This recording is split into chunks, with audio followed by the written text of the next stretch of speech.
then there is no argument in favor of morally condemning people who get it. Jesus, man.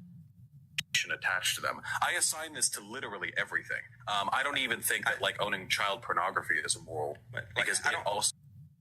Like, there's no context where anything that he's saying here is remotely not suspect, okay? There's nothing. You can say, keep chimp. No. Normal people don't utter the words that he's uttering here. This is not a thing that people would ever even think to say unless they actually think this. Normal people do not think about the effecality of owning child pornography. Even having this thought indicates this guy is probably a pedo. I'm sorry. Feels like he supports the Holocaust. Disbelief in super chats. I would not say that it is unethical for a person to purchase child pornography or purchase blood diamonds. And he makes that comparison between child porn and blood diamonds, which makes no sense whatsoever, because obviously you can never have ethical child porn. You could have ethical mining of diamonds. Chaos, $5. So would you say that people who purchase child porn are just as bad as the people who sell it, or no? No, not even slightly. I don't think that you should morally impugn anyone who purchases child porn for the same reason I wouldn't want to be morally impugned for buying clothing from companies that like use. Feels like he supports the Holocaust. However, those who produce and sell the child porn, that is an entirely different question.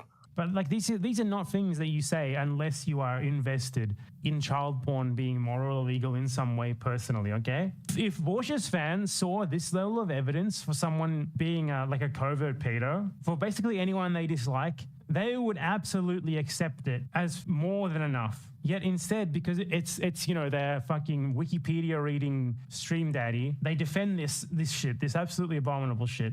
Ethical industry. Fucking kill me.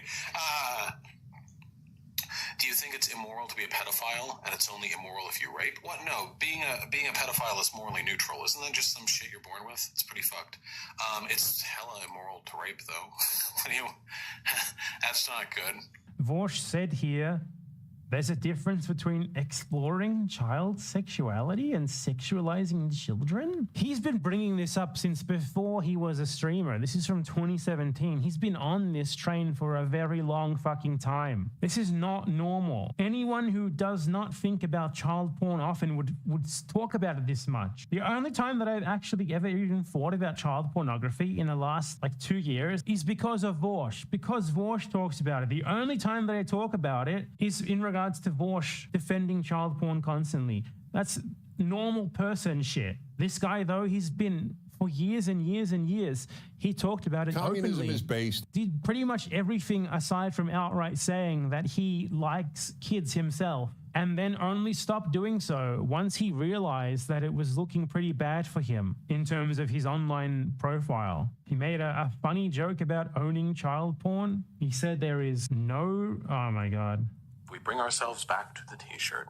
It's like a lot of you guys aren't even old memers where I talked about how there's no real difference between buying a t-shirt and buying child pornography. I mean, that speaks for itself. Like, his fans always like look at that sort of clip and they're like, oh no, he was just, you know, he was making a comparison between this exploitation involved in both, blah, blah, blah, blah, blah. What he's saying there, he's trying to equate owning child porn with normal things like owning a t-shirt, right?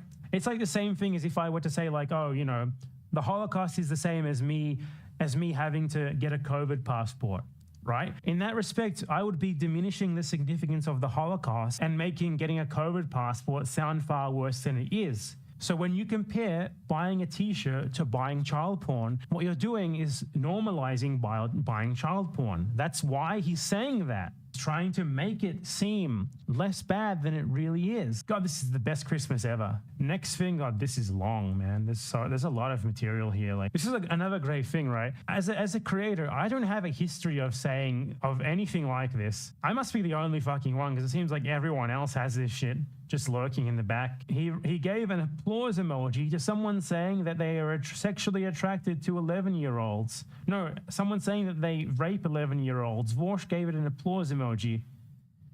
Great. He asked if anyone had ever had sex with a minor as an adult. Replied saying that when someone who said that it was unironically hot. He asked someone, what have pedophiles ever done to you? This guy identifies himself like ironically as a pedophile, and he like tries to reduce the severity of owning child porn, like the moral severity of that, so often, so consistently, or at least he did before he realized it was bad for his brand. And there's such a long history of it that you can't look at this evidence and say that there's not something fucked up going on here. I wouldn't be surprised if this would be probable cause for like a fucking FBI raid or something. If someone tipped them off, like, honestly, what the fuck? There's so much here. Ask someone, what did pedos ever do to you? Referred to Salem pedophile trials. Oh my God. Joined in a conversation about child sex bots. This is why I come here, he said. Because he said that his professors never talk about pedophile sex bots. Do you believe porn, which includes bestiality, increased the prevalence of zoophiles? Oh, this is like the context of the earlier clip that he watched, just so that he can't say that it's taken out of context. Possibly, but I still don't care. I still think that, like, zoophile porn, like drawn stuff, it should be 100% legal. In fact, and this is going to be a real hot take, I have yet to hear a convincing moral or legal argument as to why possession of child pornography should be illegal. Actual child pornography. How's that for a hot fucking take? This is not normal. Now, to clarify on this take, as I feel it necessary to do so, we do not, in this country, typically criminalize people who have procured media or resources which were the product of abuse. It is not illegal to own necklaces that have slave diamonds or whatever. What are they called? I've said this before, but obviously this is such a dumb fucking argument. And this guy considers himself like an argument king or something. He's so fucking funny. Like, all you have to do to counter this is to say, the exploitation isn't the product. In child porn, the exploitation literally is the product. People don't like watch videos of diamond miners being worked to death and enjoy it. The diamond is at least for them, it's disconnected from that. That's not why they buy it. That's the fucking difference, you dumb fuck. I shouldn't have to say it, but I'm not going to watch the full thing. Like, there's no argument here that isn't just him trying to equate two things that are not even remotely equatable because he wants to make child porn seem more acceptable, because from the looks of it, there's very good probable cause to believe that he's a pedophile. I will not say that he is yet because we don't know for sure, but I mean, most people, if they were able to disconnect themselves emotionally from someone with this amount of dirt right out there, such a long history of like apologizing for or identifying with pedophiles or like child porn and stuff, defending it, and what he's doing there is a defense, make no mistake, you would think that they were a pedophile. You would assume that they were a pedophile. The only reason to think otherwise is because you like this creator. It's more than enough evidence for anything like anything short of like an actual judicial proof, like an actual court conviction. This is more than enough. Like the average person in Walsh's community, if they saw this exact same evidence, but for Destiny or someone who they didn't like, you know, like fucking Caleb Maupin or someone, they'd be all over it. It's only because it's Walsh that they're not.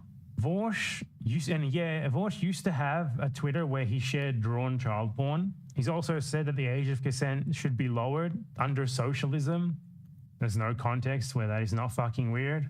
Apparently there is an archive link proving, oh my God, like, is this explicit? I don't want to click any of these images, but this is like this account. So this is the proof. I wasn't aware that there was actually proof of this, but Vorsh's account, which he admitted to owning, I'll go over the link where he admitted to owning it, like a secondary Twitter account that he used, and he linked it on Reddit from his old Reddit account, Irish Laddie. It was called Smash Boy. This is an archive, you know, has the Vorsh avatar. He linked it. It was clearly his. And someone went through the likes on that account and found him liking a bunch of drawn child pornography. Okay? The abundance of evidence, the compounding evidence here, this makes me fucking sick. There's more than enough evidence for anything short of like an actual judicial case against him. You know, a judicial case against him would be made from like a fucking raid and seizure of his hard drives that would come from the probable cause, and this would be the probable cause. All of this. Honestly, I'm not a cop, but this seems like probable cause to me. That Twitter, its likes, and the clear proof that it was really his, that is the most explicit evidence out of all of this. And yeah, I do know, as someone saying in chat, I do know that Vorsh has been trying to sanitize his image in the last year or so, ever since this became a big thing, because like he realized that it was becoming incredibly inconvenient for his internet personality, the way that he makes money. So now he's been really going into overdrive against pedophilia, he's just completely done a 180 on his previously stated positions. But I mean, it's clearly performative, trying to absolve himself here, because just look at what he was a couple of years ago. It's disgusting. Oh, I banned after he left? Okay, I don't really care. Listen, I'm a creature of the moment. I had the debate and I had a good time. It's done now, and now we're watching Louder with Crowder. The idea being it's okay for him to want to bang kids as long as he doesn't actually bang kids. And of course, he never would. Wink, wink. Except Nickerson posts he would have sex with kids if we just lived in a more sex-positive society. Always maintained if we lived in a different, more sex-positive society, and if it were legal to do so, I would engage in sex play with a child if she wanted it, and I initiated it. I will never deny that. Okay. So it seems to me like the op-ed interview, sort of life piece they did on this guy, left is well on its way to doing just that. Okay. I still don't see how this invalidates this still has literally nothing to do with the left promoting pedophilia. It was just them giving a voice and taking a look into the life of a pedophile who does not offend, or allegedly doesn't offend, I suppose. So again, this has nothing to do with his point principally. And it should be said, and I'm not getting into this right now, that from an anthropological standpoint, we have to recognize... From an anthropological standpoint, oh my God, he's such a fucking recognize that the age of consent at which it is presently set is a social construct. Obviously, it's a social construct. It's he has a law. It's not found in nature. And there have been different societies with different interpretations as to what constitutes sexual maturity. I, at this moment, here in this society, am pretty comfortable with the age of consent being where it is. I wouldn't advocate for it being changed in any way. But the... this knee-jerk, and I'm talking to leftists right now, to any leftists listening, this knee-jerk disavowal he's pretty much agreeing with the sentiment of what this thing says. Of any alternative looks at what constitutes sexual maturity is founded primarily in disgust and not in reason. God, fucking kill me. He just burps after saying that's so fucking perfect. That is just a perfect encapsulation of the disgusting beast, man. Jesus. We have a lot. How do I put this? Does anyone else get the feeling that like men, at least in the West, are kind of like taught to be kind of little pedophile? God help me. We're going through all of these. There's about 4 left. By and large, statistically speaking, there are 370 people watching right now. I'd be willing to bet that at least 20 or 30 of them experience habitual sexual attraction towards children. It's surprisingly common. To those of you who do, to an extent that you feel as though it may be like a problem, please, just get some fucking help, my dude. There's nothing wrong with you as a person. We can't help the shit that we're into. We can't. Vorsh has very abnormal amounts of sympathy for pedophiles. If you're stopping people who have bought child porn, you probably have some information in on the system which is producing it. In practice, that's just not how you make the world a better place. Like what? Oh, you have child porn on your computer? Well, did you pay for it? Or did you get it for free? And then like, oh, you paid for it? Well, to jail with you. Like, okay. Okay. What if the offender is consuming? It's so fucking such a great encapsulation of how dumb this shit is that in half of these clips he's playing a fucking video game while rattling off excuses to essentially justify in some way or to like reduce the severity of pedophilia. Child porn without paying for it. If you're not paying for child porn, if you're just getting it, there is no moral or legal argument against that. That doesn't also like rope in you guys for the things that you have purchased. I would never make the argument that somebody who doesn't pay for child pornography but consumes it anyway has committed an immoral act. When I was a kid, I was having sex with other kids. Lots of it. Gross sex. Oh my God, he's gonna like graphically describe child sex now, I guess. More than you'll ever imagine. And it was great. And it wasn't wrong or bad. And nobody regrets it. Securing B. Well, yeah, there's more than enough evidence in all the shit that I clicked there. And that's not even all of it. I've seen more than that. Far more than enough evidence there for us as like normal people. You know, we aren't a court of law, but we are normal people to consider Vorsh a pedophile. You would think that that amount of evidence, that amount of compounding evidence altogether, where someone is incredibly obsessed with this subject, or at least they were incredibly obsessed until they realized it was bad for their PR, talks about child porn and pedophilia so fucking much with actual evidence that he himself liked drawing child pornography on Twitter pretty extensively until he locked that account down because he realized that it was inconvenient for him. Like this is indefensible. Anyone who like the fucking talking points that they have where it goes around the internet like defending Vorsh from pedophilia allegations is a reprehensible piece of shit too. Yeah, I've never heard anyone else aside from actual out and out pedos defending child pornography, like trying to equate it with things that it's not remotely equivalent to, like talking about how nice we need to be to pedophiles, etc. constantly.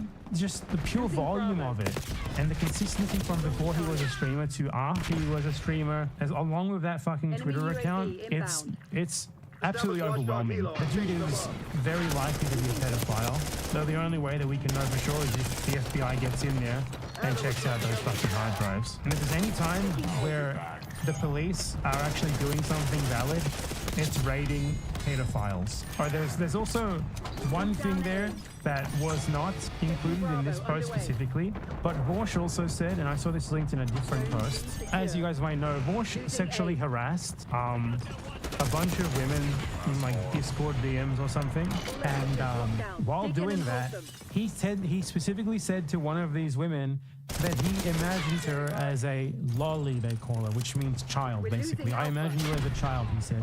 Here.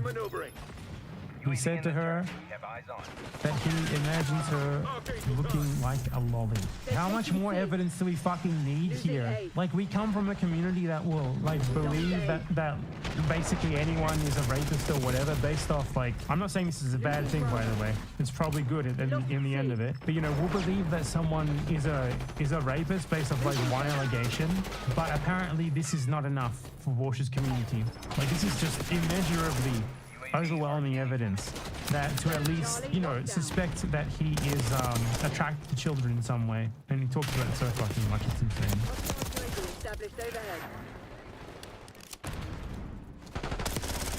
We're losing Charlie. Taking B.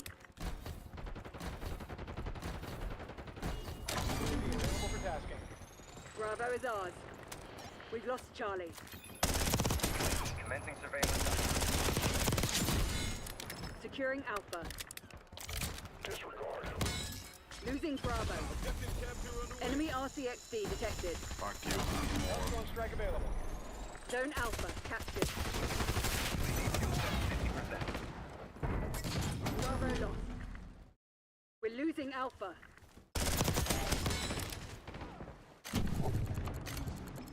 Priority tasking request received.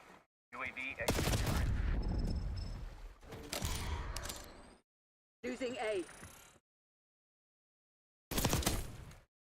Russell Vogt, the head of the OMB, has he been confirmed yet? Yes, yeah, he was confirmed on Thursday, I think. The Democrats spent 30 hours attempting, it's a filibuster, technically. Thank you, Brian Schatz. I'm saying his last name incorrectly. It's not Schatz. He pronounces it differently, but the senator from Hawaii. Russell Vogt became the OMB director. He was OMB director under Trump 1. He spent the subsequent 4 years basically coming up with a plan called Project 2025. The heart of that plan, there was a lot of stuff put in there. You know, the idea is, if you remember Paul Wolfowitz saying in front of the Senate, weapons of mass destruction was a thing that we could all agree on. But some people wanted to take Iraq because they were mad that their father was almost assassinated by Saddam Hussein. Some people wanted to take Iraq because there were oil fields there. Some people wanted to take Iraq because it was going to be a laboratory for, for Milton Friedman, and we were going to create a free market paradise, and some people thought, oh, well, we sold them weapons of mass destruction. They should have some. And then others wanted to basically remake the Middle East so that we could have no countries who would care about the Palestinians. They all agreed ultimately on the story of weapons of mass destruction. We're watching a very similar dynamic here. Project 2025, at its heart, was about destroying the administrative state. But there was all sorts of other sops that were thrown in there. And you can hear Trump roll them out every now and then. We need to protect Christians, so we need to have more, Christian freedoms, which basically means that pharmacists don't have to hand out medications that they think are, morally wrong, like, abortifacients or something like that.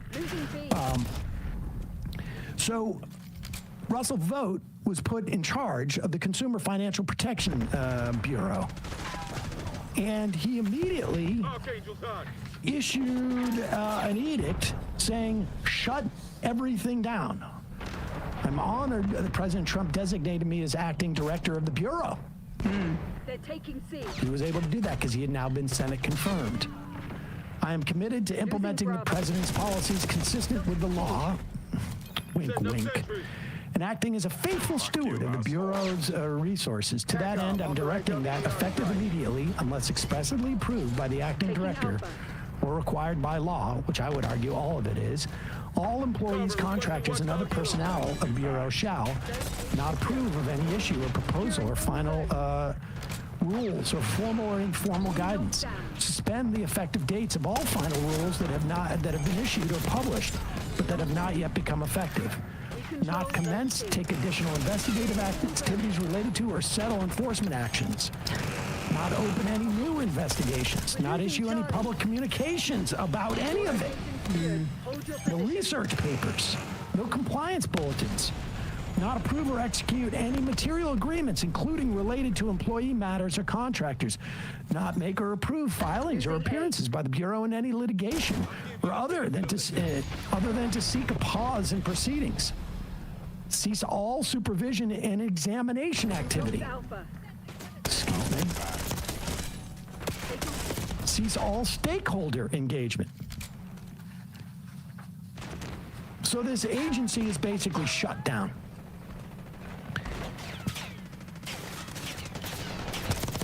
Russell Vogt wants to do this with just about every agency. He wants to do it with the EPA. They want to do it with the Department of Education. They want to do it with others. Why is he doing it with the Consumer Financial Protection Bureau?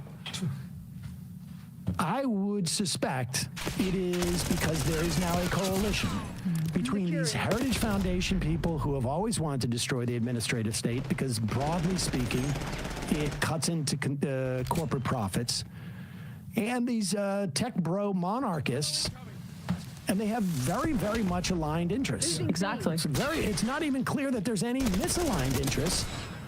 They come from slightly different places, but they end up in the same location. Mark Zuckerberg on Rogan last fall. Andreessen also crapping on the Consumer Financial Protection Bureau. The Coinbase CEO. The Coinbase CEO. Because the CFPB was going after them. I mean, all of these things.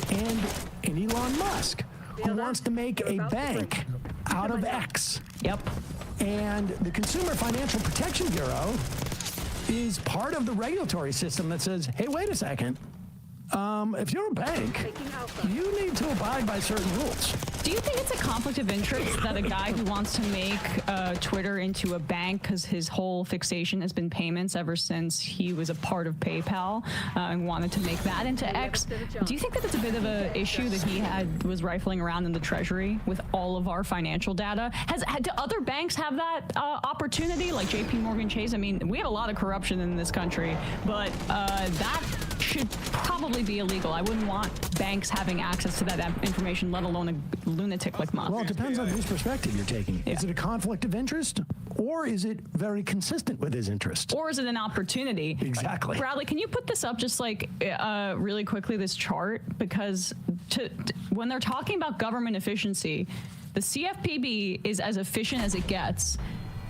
One of the reasons Dodd-Frank created the CFPB, Mike Hansel points out, was that the pre-crisis consumer financial protection was spread across 7 agencies. It was nobody's priority, so it was done poorly and without clarity. Consolidating programs for better outcomes, a model of actual government efficiency. If you could just go to the next slide, you can see how these authorities, for what the CFPB did, were sectioned into this new agency, a new authority. And again, Dodd-Frank didn't do enough, but the CFPB is arguably the most successful thing to come out of it.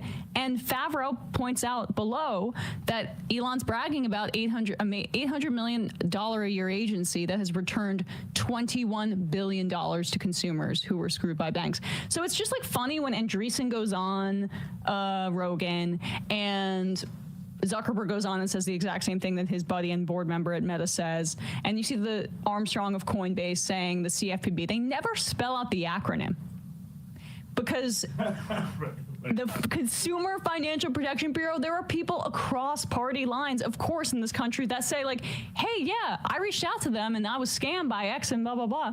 And I got $300 in the mail, or I was able to be made whole, or I don't know, I got some of my money back.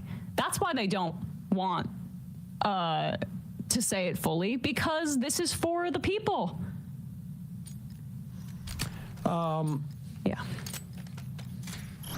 And I wish Democrats could make that case so badly, because that was the other thing about Hakeem Jeffries, where this is the limits of the popularism thing that they're that Matt Iglesias and other writers on the Democratic did you say side. Matt Iglesias, the guy hosting a talk with Gallego and Mark Andreessen? Gallego is doing this exact thing right now. Yep. They act like they have no agency over public opinion, as if the Republicans haven't changed public opinion on issues that matter to them so aggressively over the course of, like, I don't know, my lifetime, how long I've been paying attention to politics. When you just do what's popular, you, by definition, throw minority rights out the window, because they're minority rights for that reason, and you look weak, and you don't orient power and the national conversation in your direction, because they just throw their hands up and just react as opposed to showing action. I mean, the thing is like, what they say is popular and what is popular is really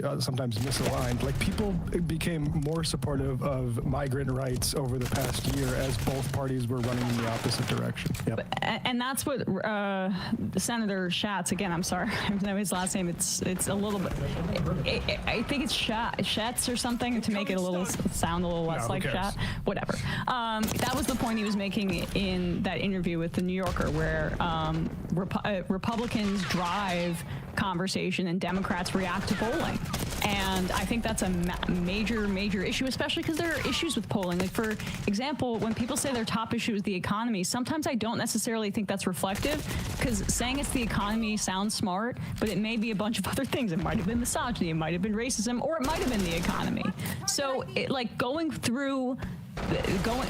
using that, it's the tail wagging the dog as opposed to the other way around. Hey folks, don't forget to hit the subscribe button and check out our daily show. We do it every day at 12 p.m. Eastern for about 2.5 hours. We even take phone calls. You should check that out.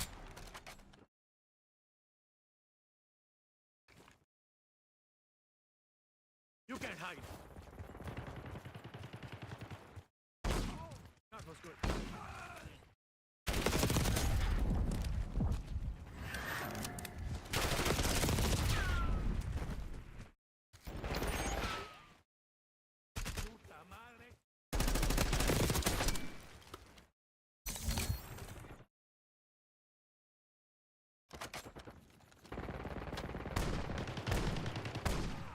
The debt paid in full.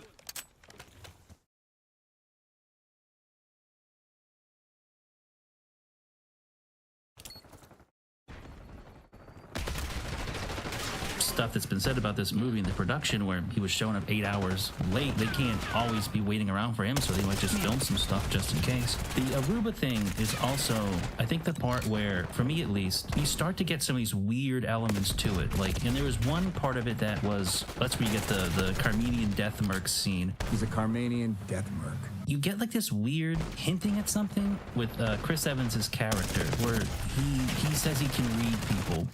You see the worst in everyone, Cal. It's my gift.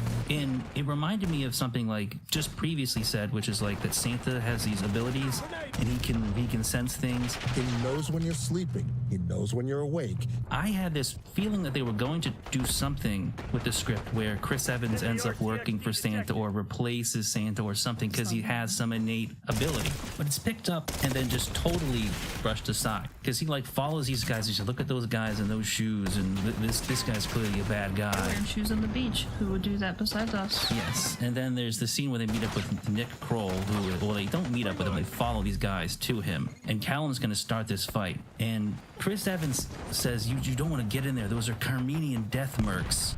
Remember when I said they're called death mercs? And it just felt so fucking out of place for the rest of the language of this movie. Also, did we ever confirm that is Carmenia or wherever a place? Did we confirm that, or it's just like the only thing I found? Region? Yeah, the only thing I found was some kind of Wattpad fan fiction story about the daughter of Red One. It's just bizarre. And so Callum Drift jumps in and fights these mercenaries, and it's one of the only scenes in the movie where I really thought was interesting. It is kind of copying like something from those Ant-Man movies, but he can get really tiny. He can get really big. It's just a Marvel movie. Yeah, he can beat people up and be really strong. It was interesting, but like it's one of the only times they do something like that. But then they get to talking to Nick Kroll's character. I forget what his name is, and he's like, "You got the information." Ted. We'll call him Ted. They talk to Ted, and they're like, "We need to know who asked you for this information about Santa." And he says, "I can't say it because she'll hear me." And they're like, "Write it down," and he writes it down, and Chris Evans' character immediately reads the name. Rila? You idiot. Vila? So when you say her name, she knows where you are and can find you, and then immediately possesses Nick Kroll. Yeah. And it's like this goofy scene, but it's one of the only goofy scenes in the movie, and it feels so out of place. Everyone I see fit. But then basically she sends her snowmen like henchmen. Snowmen are summoned out of the ocean. Yes. In an ice cream truck. van in Aruba. In Aruba. Yes. They're these big like ice golems things. They look very cool. And it's an interesting idea. And the way that they beat them is a bit silly, but like you yank the carrot out of their nose and then they melt or turn into a slushy snow on the ground. But like with some of these things, it just feels like another thing that was just added for here. We got to have an action scene. It's been 15 minutes. Nothing has happened. We just been having these two characters boringly talk to each other. This is one of the first instances where Chris Evans absolutely should have died. Yes. He is fighting a snow golem by himself, and he is in like a tiki hut bar thing, lit grill. He's fighting this thing. He undoes the propane tank, or just finds one laying around, stabs it with an ice pick somehow. He do you know the amount of force you would need to do that? He is Captain America. Stabs it with the ice pick, throws it at the ice golem who's on the other side of the grill. He jumps over the opposite end of the bar and manages to grab a bottle of some type of liquor, throw it at the snowman, and it explodes and it just launches him into a pool. How he didn't die, I don't know. Yeah, the fight scene earlier in the movie, you could at least, make the excuse that he's a really good fighter. But this is like him physically contending with a supernatural being and doing like a propane Tom Cruise shit. 6 feet away from him. He should be deaf if nothing else. So then some other bullshit happens. Nick Kroll gets frozen. Thank God. He dies, I guess? No, they're thawing him out, but he's not going to be like helpful, they said. Even if he didn't die of like being like frozen like you would in a lot of movies where you shatter on the ground, like he still got suddenly frozen solid. His entire molecular structure is going to be damaged. Frozen, so he's fine. Yeah. And this is one of those points where I can't remember like point A to point B. What happened next? This is like a blank spot for me. You said that and I just completely forgot. This is where the lead into Krampus. So they have the crime scene cleanup and the tech team come in and they throw down another acronym, the UDMs, which I don't remember what it is. Unauthorized deployments of magic. But basically they're tracking the Grilla, they're tracking her magical activity, and they see that she had recently been in Germany. Grilla was in a relationship with Santa's brother. Adopted brother. We don't know by who or when or why, and we don't know his name yet. That's kept a surprise until we're in Germany. Yeah, like, who could possibly be the parents of Santa and the Krampus? Maybe somebody out there who knows more about mythology knows that, but isn't, like, Santa, like, Saint Nicholas? So, like... Does he even have parents? Is he adoptive brother in the sense, like, he took Krampus under his wing? Yeah, are they brothers like Dagestanis refer to each other? Like, I mean, and then Grila's the Krampus's ex-girlfriend. Yes. Grilla, by the way, is played by Kiernan Shipka. Yeah, Kiernan Shipka. Sabrina the Witch. Sabrina the Christmas Witch is what we'll call her.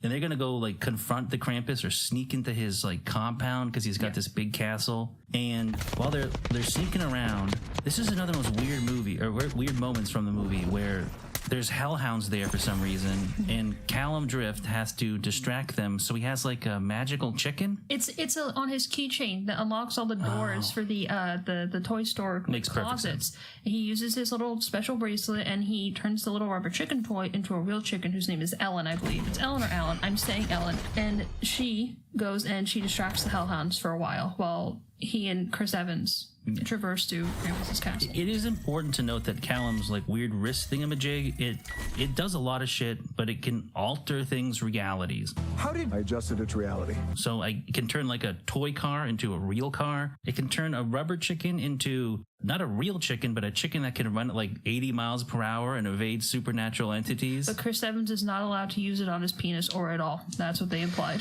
They're sneaking around the Krampus's little compound, and because Chris Evans owes some debts to someone, I don't know if they're ever elaborated on.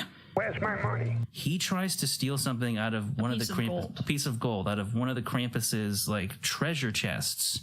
And that somehow alerts all the Krampus's guards. Well, it's probably magical. It's a booby trap, basically, and it lets the guards know. They come capture them. They put them in a little magical jail cell, and which is absolutely green screened and was not shot at the same time. Even if you just look at like the lighting on The Rock versus Chris Evans, the way that like the light's direction is not going to change just because they're sitting in different spots. There's one point edit in particular where you know how they'll have someone kind of in frame here, someone over here, and they're focused on this person that's way away. It's one of those scenes where it does really look like it was composited. Tries to focus off of Chris and onto The Rock, and it doesn't.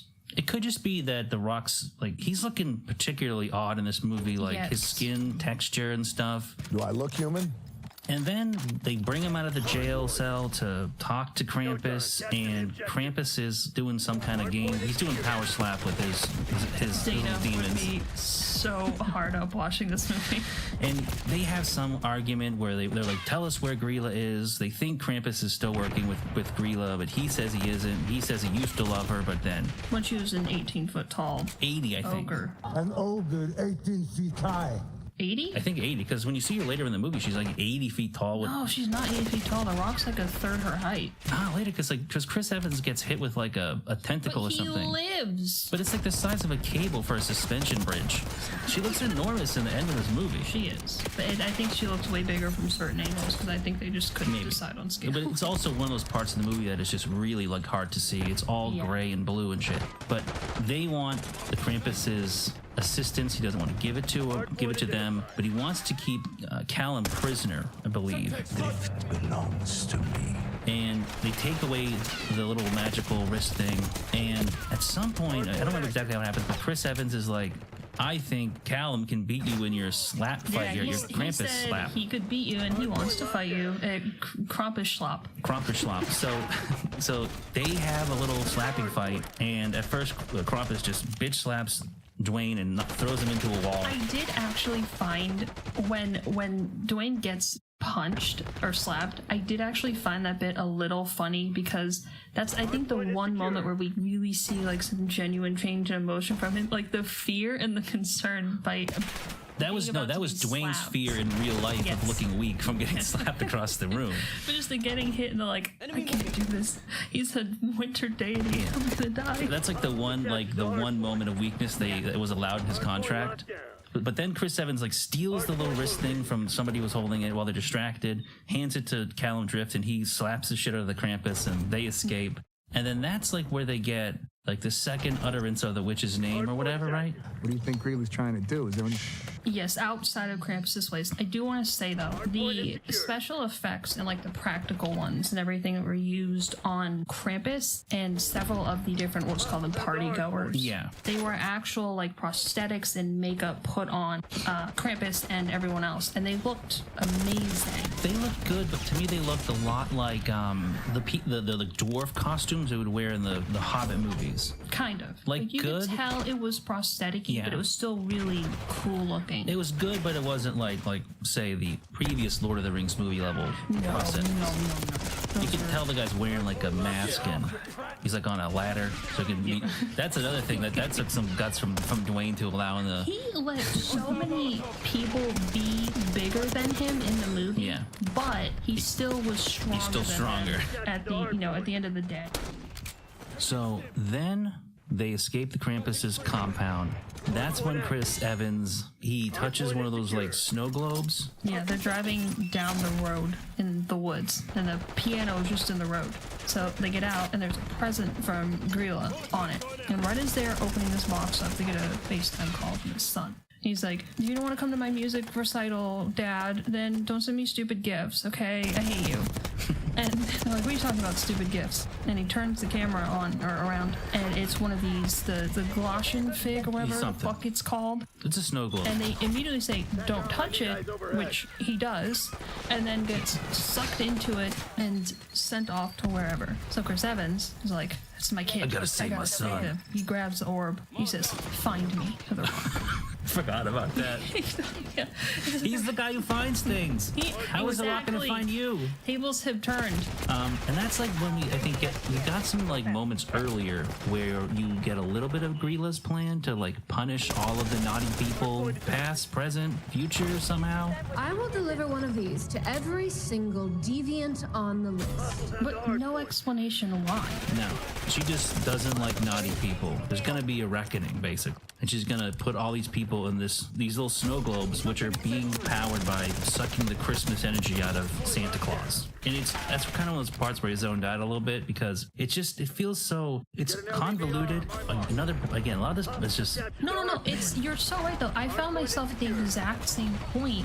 Like I caught myself the second time realizing I'm like zoning out at this point in the movie. Yeah, it drags. It does. It just feels weird and slow. I can't remember if Chris talking to his son, because they're in different snow globes but conveniently right next to each other on the same shelf, and whatever this tunnel is, they have a heart-to-heart. They talk. Chris promises he wants to do better. He wants to be better. He wants to love his son and be there. And then that is what breaks the orbs open. The power of friendship. The power of friendship. It brings the orbs open and they are fine. They're out. Whatever.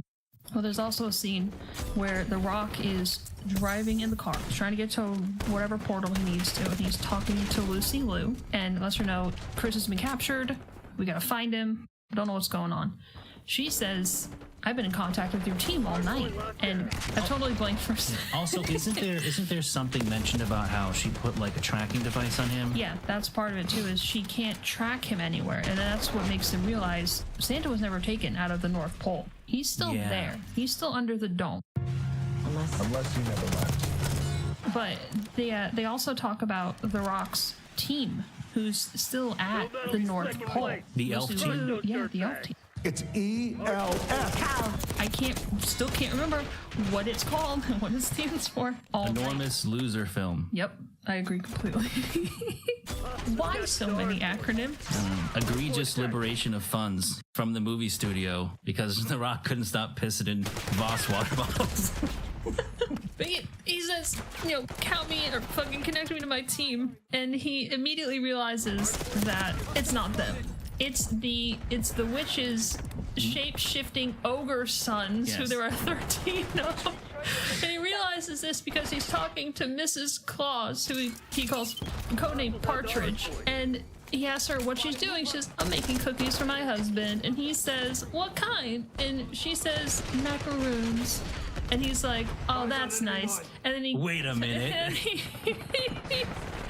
gets the call and he says to Lucy Liu, "That's not her." She's like, "How do you know?" "Santa hates macaroons." Nick hates macaroons. Which I don't remember if that's touched on earlier in the movie or not. I don't know either. I don't think it is. Who knows? It's also one of those moments where I genuinely don't know if it was supposed to be funny or if it was unintentionally funny. It was unintentionally funny. It was meant to be completely, utterly serious. It was that raises a lot of questions. There was not a hint of humor involved. The North Pole has been taken.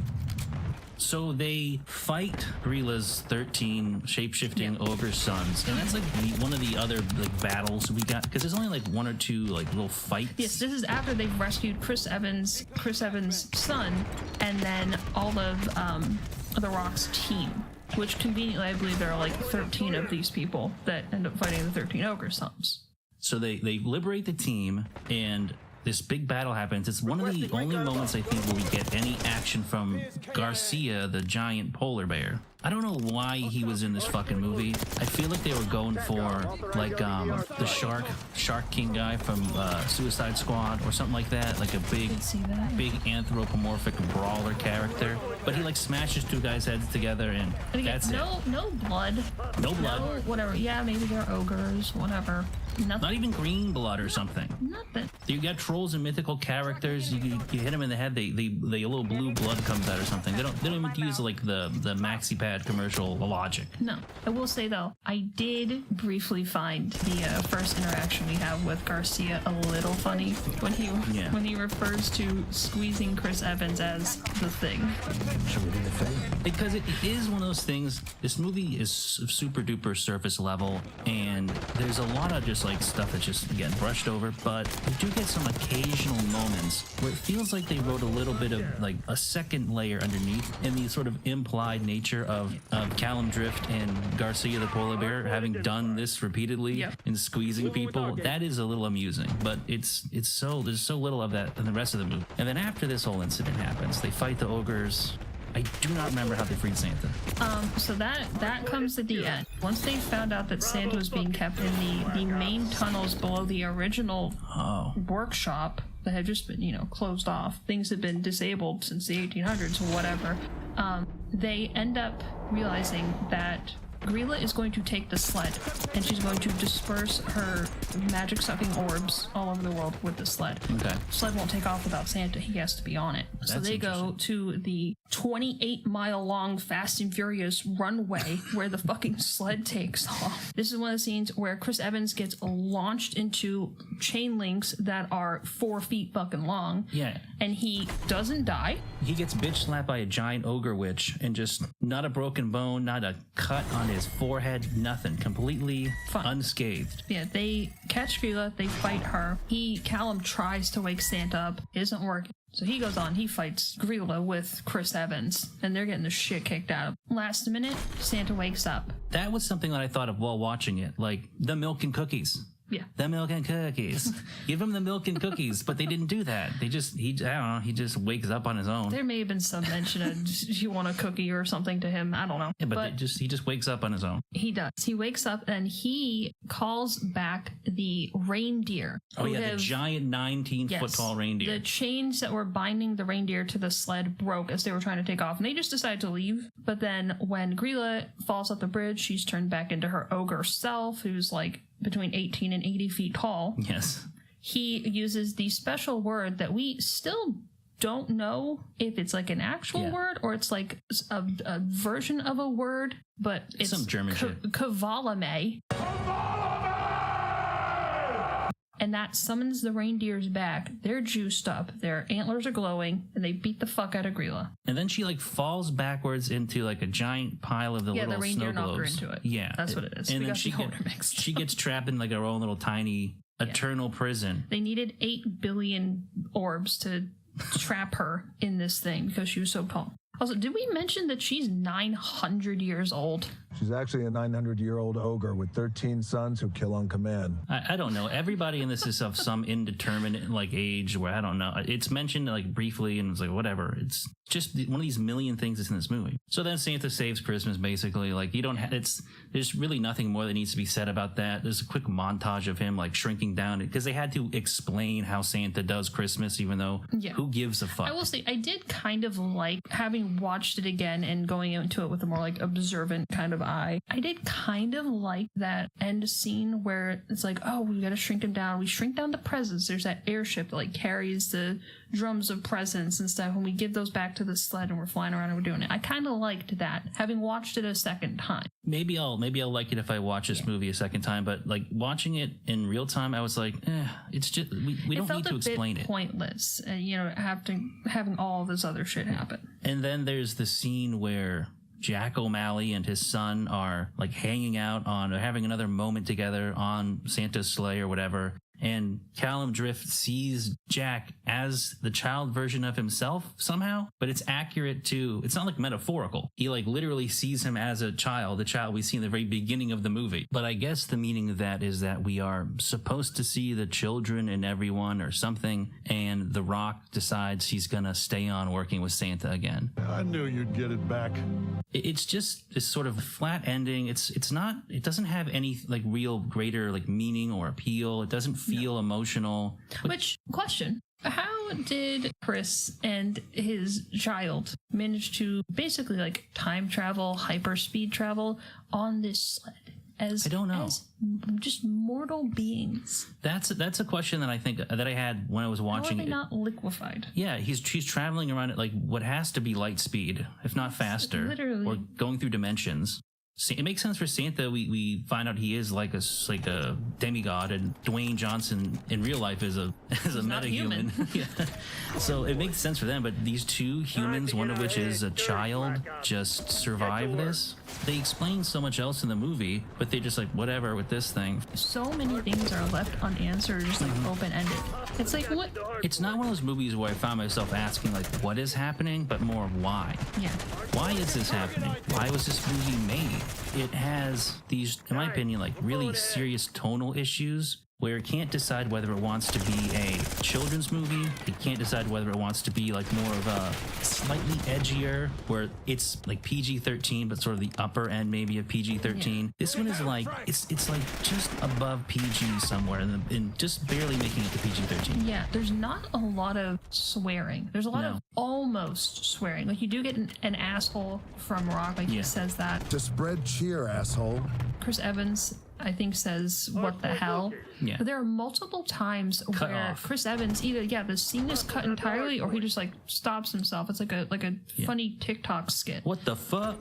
What in the actual fuck?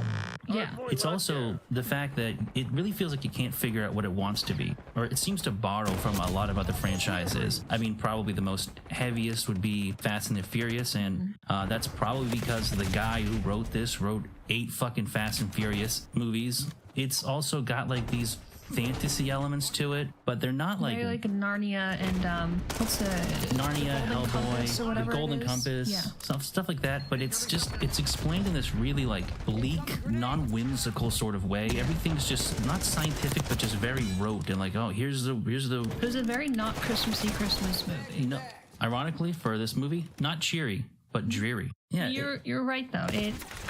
There were Christmas like themes to it. Yes, like obviously like trappings. Yes, you've got Christmas shoppers, presents, whatever. But it wasn't Christmas. I didn't watch it and go, "Wow, I feel in the holiday spirit." Yeah, I felt like which one's Hobbs, which one's Shaw. Yeah, I feel like that's basically how I felt watching it. Like this is just a Fast and the Furious movie that they threw some crap onto, and they just couldn't settle on which elements of which movies they wanted, how far to push it in one direction or not. And so it just ends up being this like vague, Christmassy kind of scented movie that's mostly just like resembled not Marvel. I didn't get Marvel so much as I got like the DCEU movies. The biggest problem in my opinion was The Rock. Well, The Rock is bad in it, but both guys are bad in it.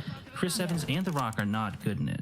We know that they can both be very funny. They're both very good actors, but I think if either one of them had been swapped out for someone else, like we said earlier, a Sean William Scott for Chris Evans, a Mark Wahlberg for The Rock. The issue is they're like playing the wrong characters. Chris Evans is supposed to be like a fish out of water in this scenario, but he just like, oh, I guess Christmas is real, whatever. Santa's real. Did we just save Christmas? Yeah, hold on. Also, he just adapts immediately. Biggest point of contention for me, at the beginning of the movie, when we have fat little Jack O'Malley, he's exposing his cousins to the fact that Santa's not real, and he pickpockets from his uncle to get the keys to open the closet. It's like, we're being duped, being led on. We're being played.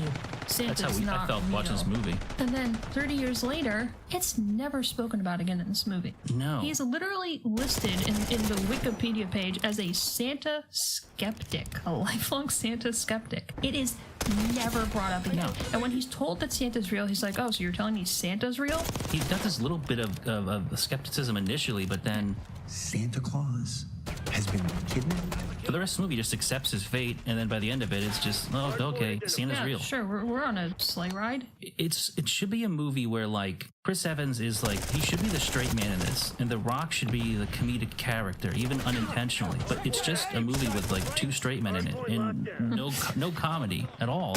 Nobody wants to be funny. The Rock is unwilling to do anything that isn't like a sarcastic line. He can't joke around or be jovial. He can't like embarrass himself a little bit anymore. So it ends up being just this humorless affair. And even if Chris Evans' character wasn't like funny necessarily, but it really leaned into like he made himself a crazy delinquent father by being so consumed by finding out if Santa was real or not. That could explain why he was getting coordinates for the North Pole. I know he didn't know in the movie, but that could explain it. It needed to be somebody who can play wacky and zany for that kind of character, if you want to go in that direction. Or you have him be just the serious guy and The Rock is common. Danny DeVito, yes, that would have been... We'd have to set like the flashback scene would be in 1956. Played by Danny DeVito, they just CGI'd his face. Yeah, they age progression. Danny DeVito's old man body, but like a child's face. I like what you're cooking here. I like this idea. Yeah, it's just everything else is so fucking humorless, and you really start to wonder, why was this made? Who made it? What was the purpose? And that's when I started to do a little bit of the research on this, because you have that other stuff like that was brought up in the process of the production of this movie, the leaked anonymous sources saying that The Rock was 8 hours late to filming, and sometimes he didn't even show up at all, and when he was there he was peeing in water bottles to quote unquote save time. How many water bottles do you think he had to pee in to save 8 hours of time every single day for 4 months, which is how long it took them to film? I don't know, but I think that's a question. Someone do the math on that. The writers for this movie probably would have figured that out for you. He filled up 43,000 piss bottles. So the director for this movie was a man named Jake Kasdan, who has some other credits, but his last 3 movies have all starred Dwayne Johnson: Jumanji, Welcome to the Jungle, Jumanji, The Next Level, and Red One. The screenplay was written by Chris Morgan, who, again, has a handful of other credits, but is predominantly known for the Fast and the Furious franchise, and he's written like 8 of these fucking movies. But here's where it gets even more interesting.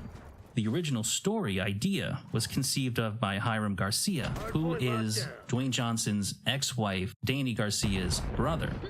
He's also the president of production for $7, which is Dwayne Johnson's production company. And so when you start to look into some of this stuff, I don't want to use the word fraud or scam, but it feels to me like they're kind of doing what Adam Sandler was doing around the time of making like the Jack and Jill movies, where it's like, let me take my friends and my wife to Hawaii, and we're going to spend $60 million on this movie, and I'm going to get everyone a paycheck. And when you think about that stuff and you factor in the ballooning production costs because of his tardiness, and then the massive salary he had, which is $50 million, and you compare that to like the other people in this movie, like even Chris Evans, Captain America, he only made $15 million for this role. 15? 15. Are you kidding me? No, The Rock got paid 3 times more than him, or more than 3 times. And then when you look at some of the other people, I think Lucy Liu was paid $850,000. J.K. Simmons got like $700,000, and these are obviously reported. But if you think about it, The Rock is getting paid almost 60 times more than these other people, and there's no way. Chris Evans was Captain America. Captain America. What, like 8 fucking movies? Part of some of the biggest franchises in movie history, and it's just ridiculous. And so it does make you wonder what's going on here. Then when you get into stuff like the budget of the movie and how, again, it's all reported, but 200 million to 250 million, and 100 of that, 50 million going to The Rock's salary, and then another 50 million potentially going to cover all of his unprofessional behavior, screwing up the timetable of the movie. It feels really egregious. Especially when you consider that the movie didn't even break $200 million in sales. Yeah, it has yet to turn a profit or anything. It's obviously a bomb, and it's hard to look at it and say it's anything but The Rock's fault here, even if not maybe him. I mean, him directly for sure causing massive ballooning to the budget of the movie, but also it's hard to look at the movie and not see his fingerprints all over kind of ruining it. I don't get how you can do that when you're someone who talks about being like the most professional person in the room, being the best person, hardest worker in the room. Hardest worker in the room. Thank you. And just being a man and being about your business. Then you have so many different fingers in different pots with this. So many fingers in different pots, Ricky. Oh my god, it really was. Shut up. But you have all these different people that you're connected to. With irons in the fire. Yes, irons in the buckets. But you have your former brother-in-law, all these different little production companies, things that you're part of, and then to still act like that. Yeah. And to be paid many times more than what the rest of the cast and crew. He made more money than the rest of the main cast and crew combined. Not just more money, multiple times over. I mean, even if you factor in the other people's salaries, still 3 times more. You know, it's ridiculous. And you're right about it being nepotism. The thing that I thought about when I was like kind of contemplating this movie is if any of Dwayne Johnson's kids decide they want to act, we're gonna have like some kind of fucking unbearable, like Willow Smith. Fucking, they're gonna be inescapable. They're gonna be in everything. You're not gonna be able to go to a movie without one of them being in something. Dude, if they keep making like the live action Moana movies, some of his kids are young enough like that they could be in those as like little baby Moana friends and stuff. It's all very suspicious to me. And honestly, in the grand scheme of things, it feels like this movie just was made kind of as a, well, let's have another The Rock project. And what we got was, I think, the second in like last 2-3 years where The Rock has just not panned out. You had Black Adam not too long ago. That was a flop. This is a flop. And it makes you wonder, what is the future for The Rock? Is he going to be this movie star anymore? Is he just going to show up and stuff? I think the era of The Rock being a massive multi-million-dollar movie star is kind of dwindling. I believe that may be exactly what he is called on his Wikipedia page. Dwindling? And on that bombshell, as always, I want to thank you for watching the video as well as liking, commenting, and subscribing. I know it was something new and scary and different, but I think you have to try these things as a creator. Otherwise, you end up stagnating and just making the same content over and over again. If it turns out that people like this kind of content, it will probably be something I add to my repertoire, especially when it comes to things like movie reviews or comedy. That said, I will probably tone the editing down. As I got towards the end of this review, I realized that I had gone a bit overboard, when what I was aiming for was something more podcasty and easier to put out there. Either way, I hope you enjoyed it. Finally, I want to say thank you to my supporters on Patreon, who help make these videos possible. Thank you, Squirt, Rusty Shackelford, Jackson,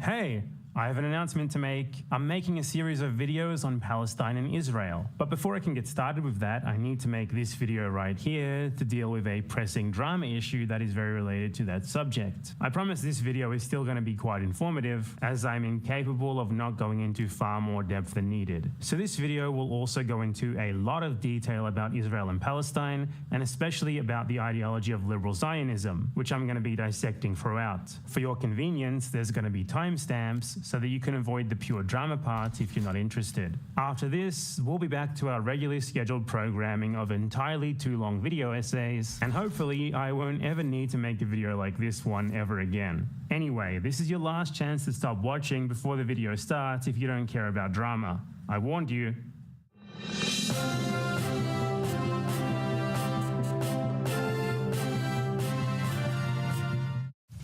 Have you considered calling him anti-Semitic? Feels like he supports the Holocaust. In October last year, I was linked a very poor political argument that another creator who I'd previously never heard of made on their stream. So I watched it on my own stream, responded to it, and uploaded the clip to my second channel in a compilation video where I also responded to someone else on that same topic. Little did I know at the time that this would start a chain of events which would lead to me being defamed for 8 months straight as an anti-Semite, alongside a whole lot of other nasty stuff.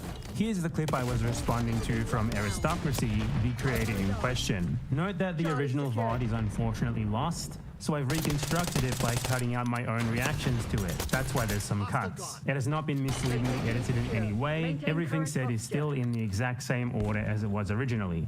I think there are a lot of things about Canada that most people take for granted.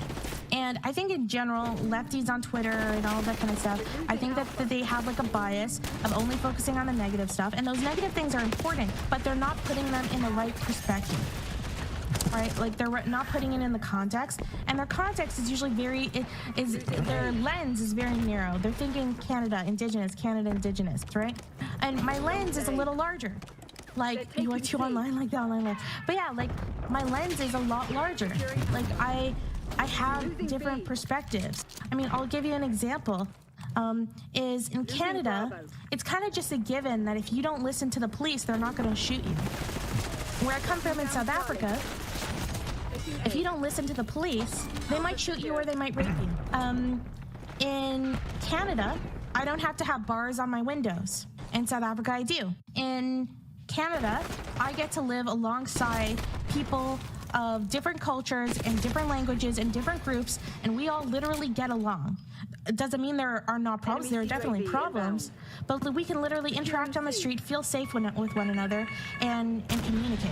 It is not that way in the countries I came from. In Canada, the rape rate for women is a lot lower than 50%. Where I come from, 50% of all women are raped. In Canada, I'm not forced to go to the army. In Canada, I'm not forced to go to the army and fight in a war that I don't believe in. I'm allowed to get a divorce without my husband's permission. Most people in Canada, not all people and not a lot of Indigenous people, but most people have access to clean water. There are a lot of really positive things about living in Canada, especially for those who are immigrants. For some extra context, this was in regards to the mass graves of Indigenous children that very recently before this had been discovered in Canada, which had lots of people talking about Indigenous issues there. I think that why that clip is dumb would probably be pretty self-explanatory for the average viewer of my channel, who by now probably at least knows a thing or two about colonialism. But I'm going to explain it in far too much depth anyway. She was reacting to discussion about Indigenous issues, including genocide in Canada, by implying that they're talked about too much and proceeding to talk about how great Canada is for her as a non-Indigenous person who moved there. Canada is a country that was conquered from its Indigenous people with a new society, the one that she's praising in that clip, built on the ruins of theirs at their expense. So to imply that people talk too much about the plight of the still incredibly marginalized Indigenous people of Canada and not enough about how great Canada is for people like her is just really dumb and out of touch at best and malicious at worst, especially given that even the Canadian state itself has acknowledged that it committed genocide against Indigenous people. It's exactly the same as, say, complaining that people talk too much about the oppression of black people descended from slaves in the USA because the USA works fine for you as someone who isn't from that group, who benefits from the society that their ancestors were forced to build. It's ignoring that what's been done to them and that what's still being done to them is a part of what has made it good for you and others like you. It's comical to frame yourself as having a wider lens and a broader perspective and as being the one who's bringing nuance, when what you're saying really amounts to little more than, people talking about my country's origins and its continued crimes makes me uncomfortable. Because it works fine for me.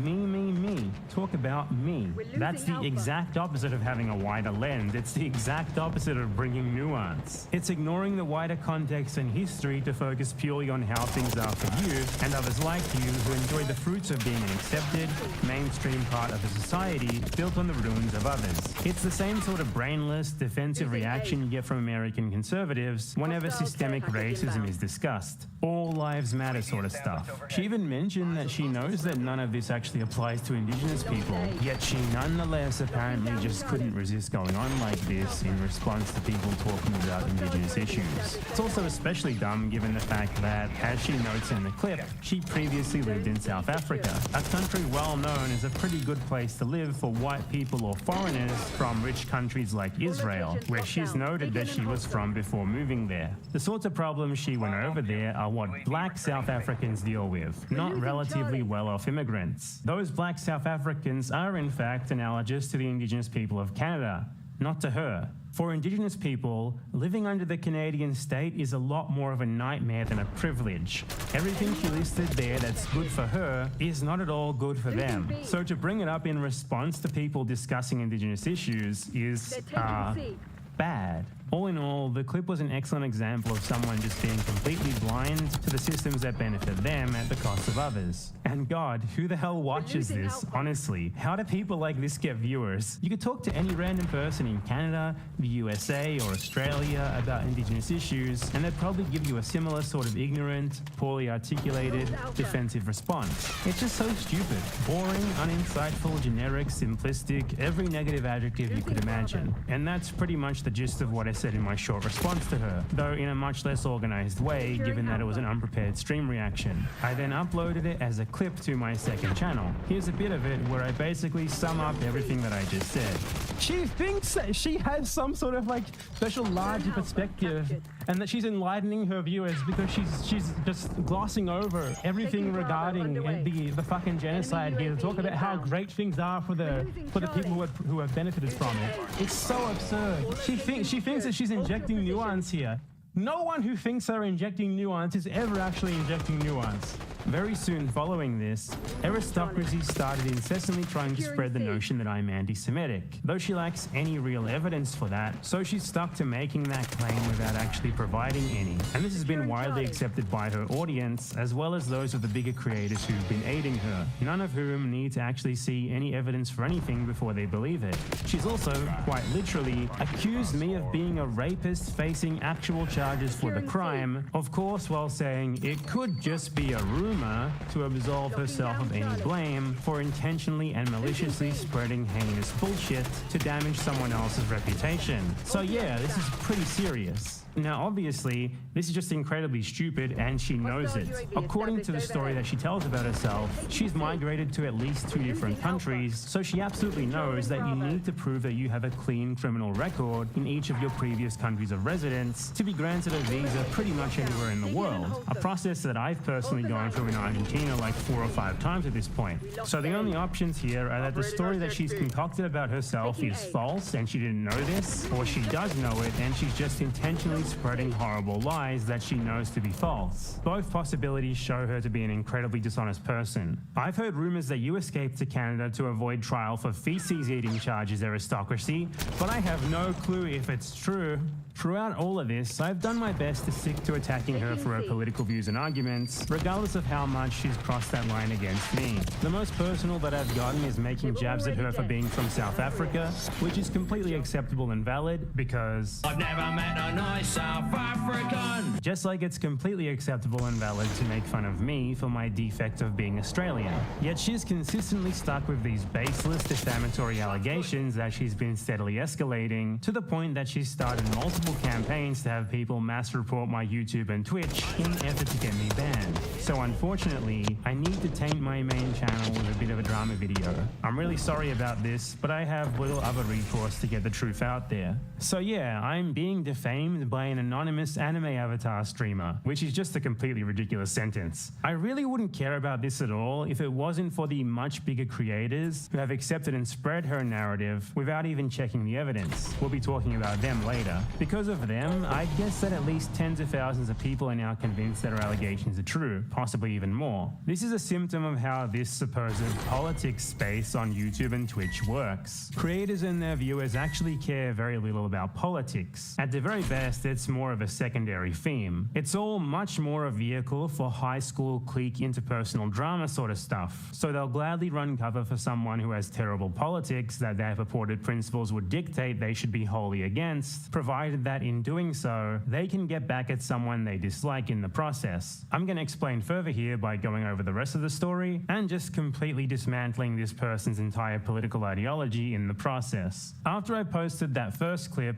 Aristocracy's response was mostly just to claim that she's not white but Central Asian, and therefore apparently all of my criticisms were automatically invalid. Personally, I already think that appealing to identity to avoid dealing with completely valid arguments against your political views is pretty bad form, and it's even worse when you're completely anonymous and have the luxury of potentially just inventing whatever you want about yourself whenever convenient. I'm personally not really into just blindly accepting whatever anonymous accounts on the internet say about themselves when they're backed into a corner in an argument. Anonymity gives you the privilege of being able to say you're whoever you want to, and if you're petty enough, you might just make something up to try and score a cheap win in an argument. And I think it's pretty clear that she is definitely that petty. But her identity is really just completely irrelevant regardless, because her bringing it up is just obviously fallacious. Her argument was just incredibly dumb, whether she's a white immigrant to Canada or a Mongolian, Jewish, Israeli, South African one,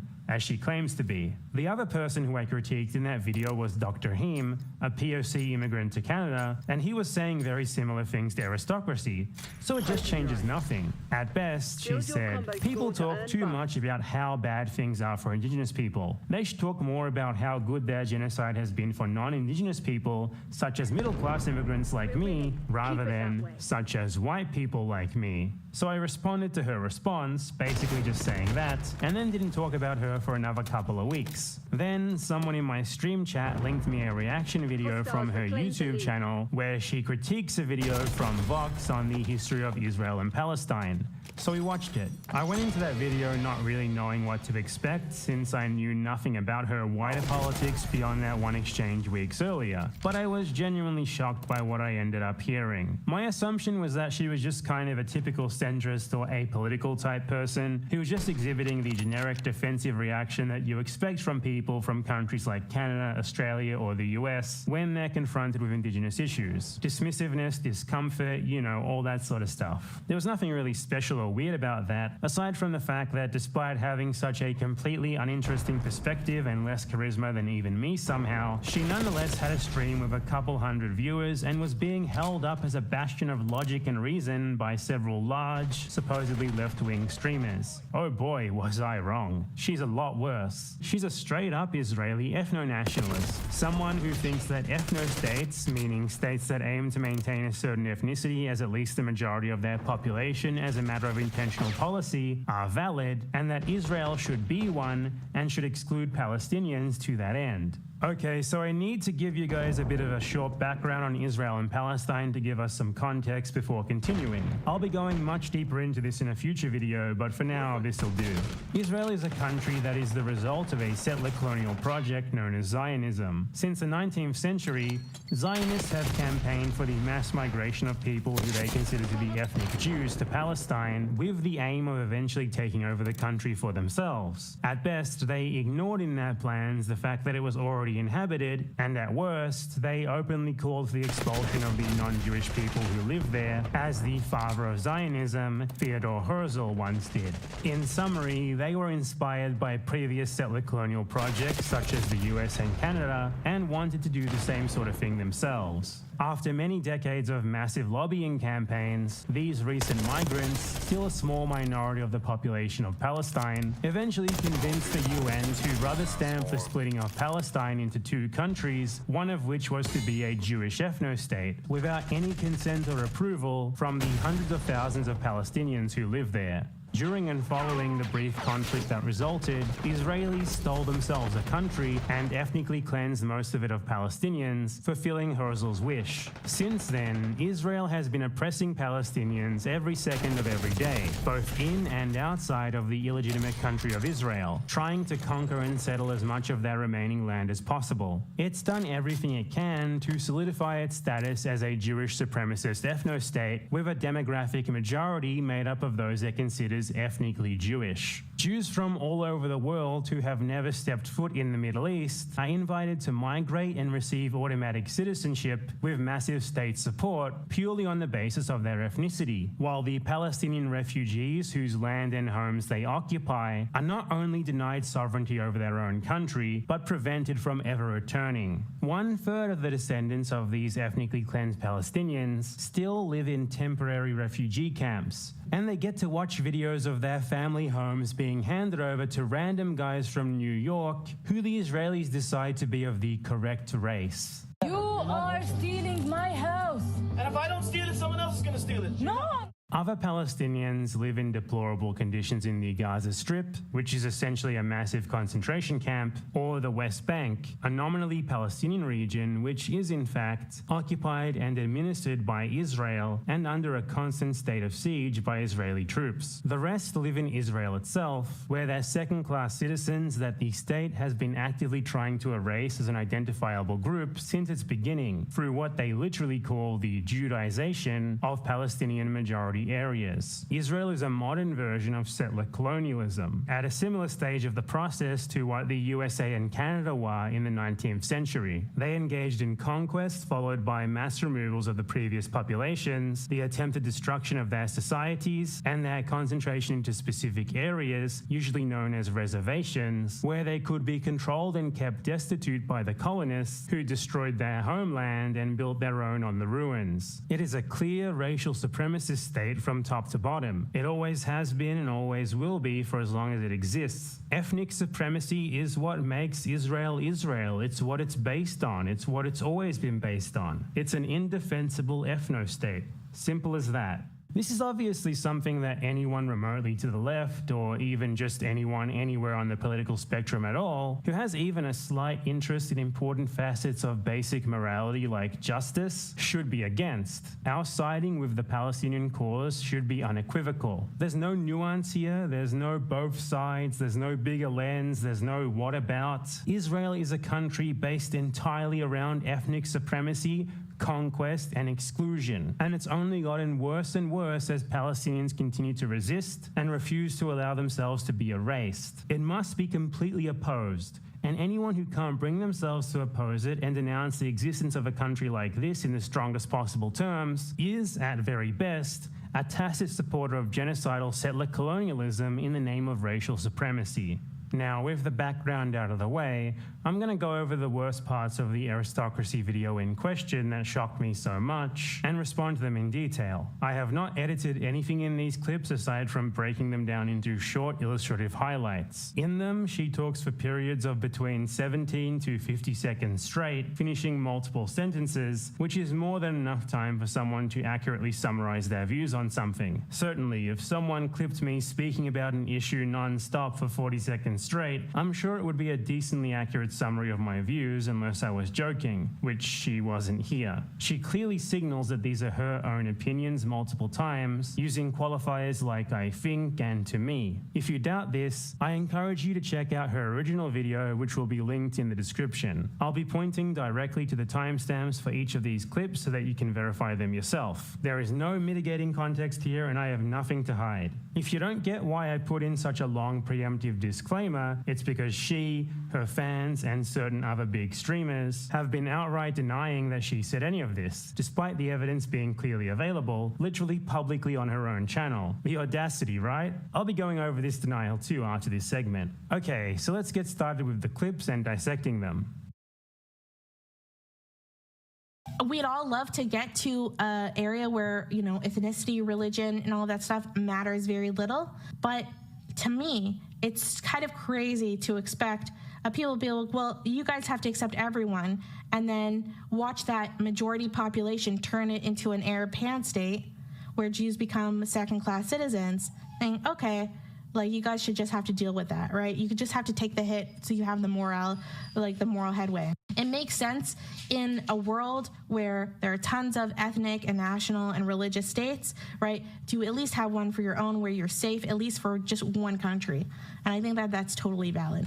There, she clearly said that she sees the idea of an ethno-state, and specifically Israel, since that's the one she was talking about here, as totally valid. She says verbatim, I think that's totally valid. And a couple sentences earlier, she said to me. So she unambiguously stated that she personally thinks it's valid for Israel to be a Jewish ethno-state, in her own opinion, in a paragraph-long oration.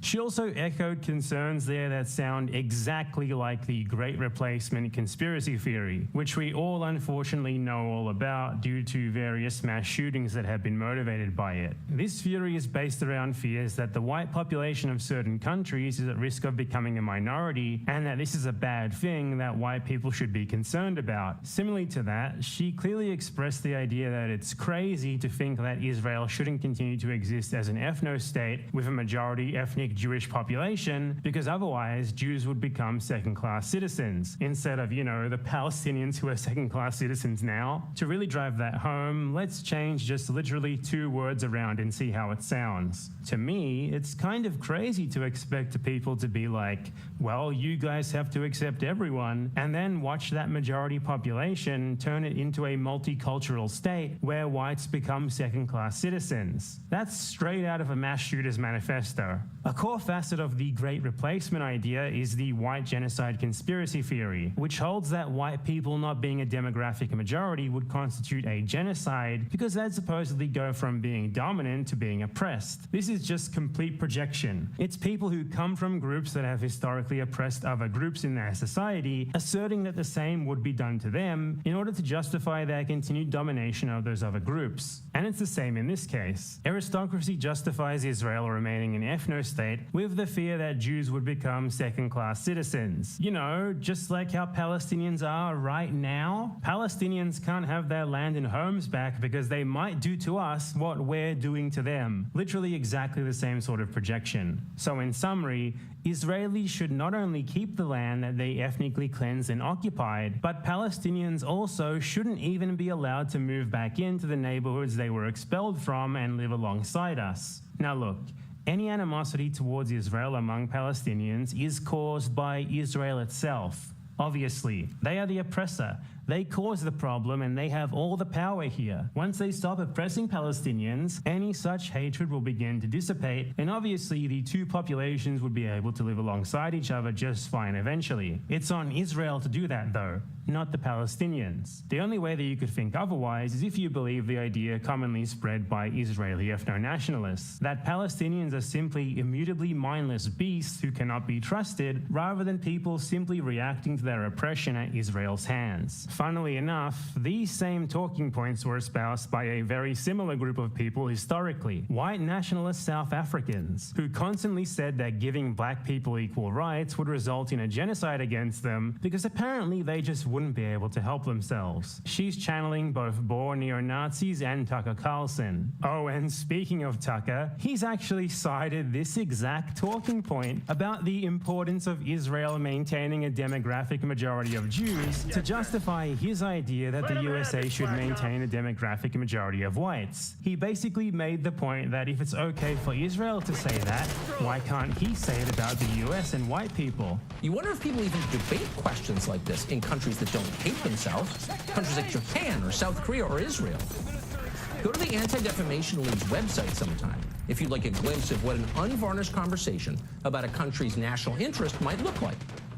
In a short essay posted to the site, the ADL explains why the state of Israel should not allow more Arabs to become citizens with voting rights. Quote, with historically high birth rates among the Palestinians and a possible influx of Palestinian refugees and their descendants now living around the world, the ADL explains, Jews would quickly become a minority within a binational state, thus likely ending any semblance of equal representation and protections. In this situation, the Jewish population would be increasingly politically and potentially physically vulnerable. It is unrealistic and unacceptable, the ADL continues, to expect the state of Israel to voluntarily subvert its own sovereign existence and nationalist identity and become a vulnerable minority within what was once its own territory, end quote. Now, from Israel's perspective, this makes perfect sense. Why would any democratic nation make its own citizens less powerful? Isn't that the deepest betrayal of all? In the words of the ADL, why would a government subvert its own sovereign existence? Good question. Maybe ADL President Jonathan Greenblatt will join us sometime to explain and tell us whether that same principle applies to the United States. Most Americans believe it does. And you know what? He actually has a point there, though not in the way he thinks. Why should one of those be acceptable but the other not? And the answer is that, well, they're both completely unacceptable. The complete opposite to what he was implying, which is that they should both be acceptable. Aristocracy's additional justification there, that there are tons of ethno-states, is also just wrong. There are actually very few countries in the world that are either officially or unofficially trying to maintain a demographic majority of a certain ethnicity. Most countries are multi-ethnic. They might have ethnic majorities, sure, but they're not consciously trying to maintain them or anything. And they certainly don't have laws and stuff mandating it as Israel does. And most ethnicities in the world do not actually have a state that's just for them. Should Kurds or Sikhs or any of hundreds of other ethnic groups invade Israel and claim it for themselves, since they don't have their own state? Would she accept that as valid? Obviously not, because it's a post hoc justification for the Israeli ethno-state, not a consistent political principle. Okay, clip 2 now. You do a population exchange, it's very hard to reverse the change because you basically just recreate the problem even worse when you try to reverse it. And this is one of the problems with the Palestinians having the right to return, because they want to take up space. They want to, come return, and they're a much larger population now. So there she complains that Palestinians, ethnically cleansed from their homeland, want to take up space. Don't you just hate it when the people you ethnically cleanse want to come back to take up your space? Honestly, you couldn't have worded that any worse if you tried. This is Nazi-like rhetoric. I've gone over this in detail in my video on how the USA inspired the Nazis, so if you want a more in-depth explanation, I suggest you go check out that video at this timestamp. But a quick summary is that the idea of Lebensraum was core to Nazi ideology. This dictated that different races of people were in an endless kill or be killed contest for living space. For the supposedly Aryan Germans to survive, each family needed not just a house, but also lots of open space. And the only way for them to get that space was at the expense of other races. Sound familiar? Yeah, it's the same thing. And it will sound even more familiar as we go over the other things she said that sound very much like that. The narrative here is that people of the wrong ethnicity can't be allowed to take up space that could be used by Israeli Jews, many of whom are literally living in houses or on land that was systemically stolen from Palestinians within living memory. Now, there is obviously enough space in Palestine for everyone, Palestinians and Israelis alike. If all of the roughly 20 million Israelis and Palestinians in the world moved there, it would have a population density of about 700 per square kilometer. And note that this is also highly exaggerated, as many Palestinian refugees who've since settled elsewhere would not actually want to come back and live permanently. So it would probably be more like 500 to 600 per square kilometer. This is relatively high globally, but it's still perfectly fine unless you think the only possible way that people can live is in like a suburban McMansion. There's plenty of far denser places in the world. The city that I live in, Buenos Aires, has, for example, a population density of 13,000 per square kilometer, which is nearly 40 times higher than that of Israel right now. The metropolitan area of Buenos Aires, which includes a ton of suburban housing, farmland, and very open spaces, has a density of more than 3,000 people per square kilometer. Help me, I need more living space. There's no room. They can't come here. Even the state of New Jersey has a higher population density than Israel, and it still has endless rows of these incredibly inefficient, car-centric suburban areas that we'd all be better off without. Palestine clearly does have more than enough room for everyone, and that it would be a bit denser than most other countries overall is no justification to keep Palestinians out of their own homeland. And even Israel itself clearly doesn't even remotely think that it has no room, or it wouldn't be inviting random Jews from all around the world to come over, get immediate citizenship, and join in on their colonialism. Palestinians can't return, but Braden from New York can. Give me a break. If you want to see overly dense, look at the Gaza concentration camp, not the rich, coddled population in the settler colonial occupation known as Israel. The idea that ethnically cleansed Palestinians can't return because the people who stole their country would maybe be a bit inconvenienced by having more of them around is just messed up. And I honestly just can't believe that anyone could watch someone say that and not realize this themselves. It's so transparently just a justification that she came up with in the spur of the moment as a roundabout way to argue against Palestinians returning and diluting the racial majority that she wants to protect. It straight up reminds me of the favorite phrase of Australian racists: fuck off, we're full.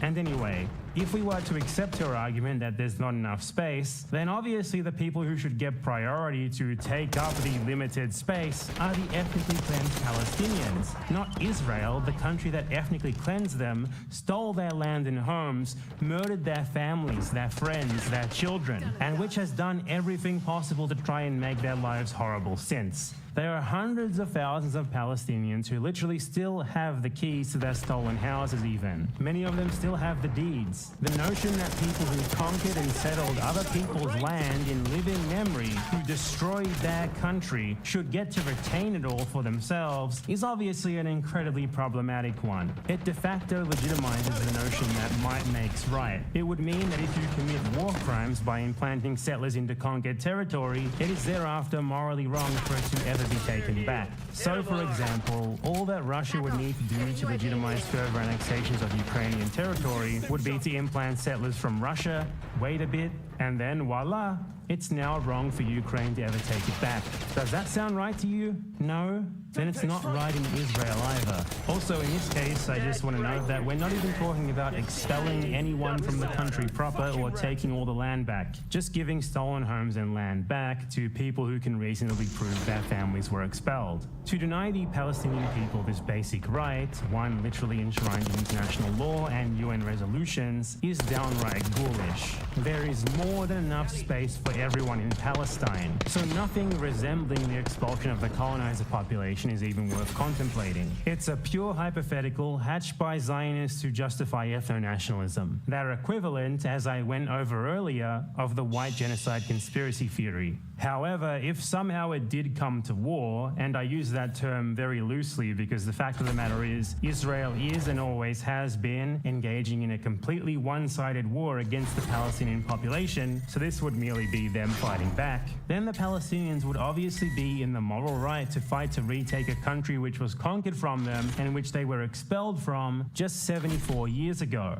Expecting them not to even try to resist, not to fight back, to just lay down, be oppressed, and let Israel occupy their homes until the end of time. Now that's immoral. Palestinians are the only people in the world who are so consistently painted as evil for merely existing that they're even denounced just for hypothetically fighting to reclaim their own country from a state that has done its best to attempt to destroy them since its inception. In no other situation would so many people do so much mental gymnastics to argue against an oppressed people's simple right to resist. It is an obvious attempt to invert the reality of who is the oppressed and who is the oppressor in service of delegitimizing the Palestinian cause and legitimizing the genocidal state of Israel. Zionists love to claim anti-Semitism to defend Israel, but the reality is that anti-Palestinianism is infinitely more endemic in regards to this so-called conflict. And it's also just totally accepted, almost everywhere in the first world at least. Advocating to keep people systemically cleansed from their own homeland within living memory out of it in the name of maintaining an ethnic majority is pretty clearly fucked up. The aim here is certainly not to protect any state's ethnic majority or even existence. It's to get both populations living aside one another in the same state in peace. Okay, next clip.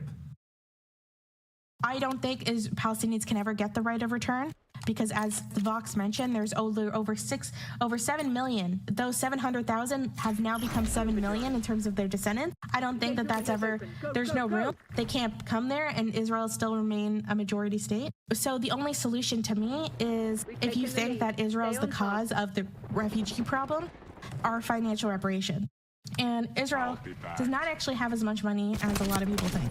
That's more of the same sentiment that she expressed in the previous clip, except this time it's even more explicit.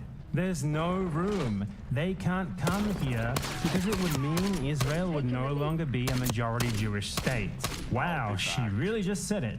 There is clearly room in Palestine for Palestinians, and it's not really about that at all for her anyway. It's all about maintaining the majority ethno-state. For a bit of context here, the right of return, which is what we've already been talking about, is the right for ethnically cleansed Palestinians to return to their homes, their land, or at the very least their homeland, which has been a core demand of the Palestinian resistance since the very beginning and still is today. Her idea of reparations in place of the right of return is just paying people who were genocided with a new country built on top of the ruins of theirs to fuck off. You can't just fire people out of their homeland, out of their homes, and especially not when there's millions and millions of them right there waiting to return who would never accept that. And it's especially awful because even liberal international law has recognized the right of return forever, since the UN passed Resolution 194 in 1948. It clearly states that refugees must be able to return to their homes and that compensation is only valid in the event that they don't want to or for property damage. Buying them off is not an option. And among the ethnically cleansed Palestinians themselves, the consensus is overwhelming. Polls show that the vast majority would not accept compensation in place of the return of their property, and that they would not accept a peace agreement that did not allow the right of return. So no one who is against the right of return could ever be considered as anything but an enemy of the Palestinian cause, since it's such a fundamental part of it, and especially not someone who frames their opposition in such a dishonest and gross way, like,